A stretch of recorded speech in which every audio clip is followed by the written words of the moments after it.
Sunny skies peeking out.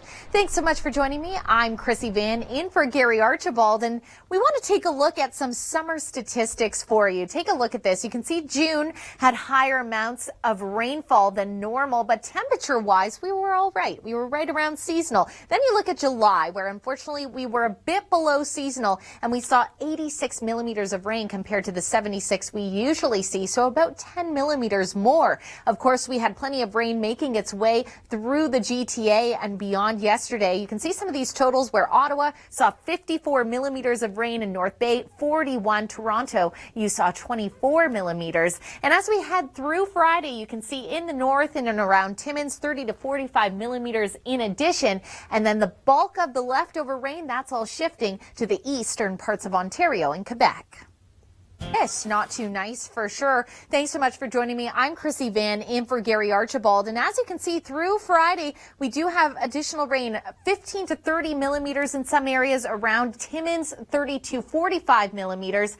And then in toward Quebec, that's where we could see some higher amounts getting up to 70 millimeters of rain. Not too nice, especially when it goes with temperatures like this. You can see Toronto this evening, 17 degrees, really not too enjoyable. We head to Burlington, Ontario now, where you can see overall through your Tuesday, it was a relatively pleasant day, just some waves coming on shore, but things aren't going to be so pleasant for the summer lovers. Look at this in Hamilton, 12 degrees to start your Thursday morning. And no, there's not much of a silver lining. You're only getting to 17 degrees for your high. Normal this time of year, 25. The only silver lining that I can provide you is plenty of sunshine on the way, and same goes for Toronto. You'll only be 18 degrees, feeling like 20.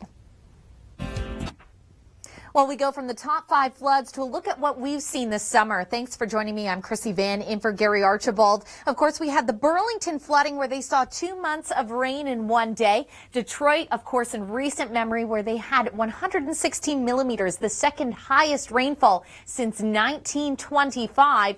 Baltimore then saw their second highest rainfall since 1933, so you can see a trend. Lots of records being broken, but none compared to this, the wettest day on record for New York State, and that just happened along the southern shores of Long Island. Now we're going to send it over to Deb Midiechka, who shares with us an adventure of getting dirty and sweaty for a good cause. Ooh, I have to agree with you there. It is quite upsetting to see that. And look at this. You were only 15 degrees, feeling like 13. Good news, though, for Wasaga Beach. You can see Friday, 20 degrees, feeling like 21, and warms up to 22 for Saturday. But unfortunately, more wet weather on the way. Good news, though, feeling like 26. And no one likes to be delayed by weather, but if you're traveling in through Quebec and in toward the maritime provinces, some heavy rain on the way, relatively quiet in the prairies, and below seasonal temperatures in southern Ontario. Coming up, we'll be joining Kim McDonald as she takes us around the world in 80 seconds.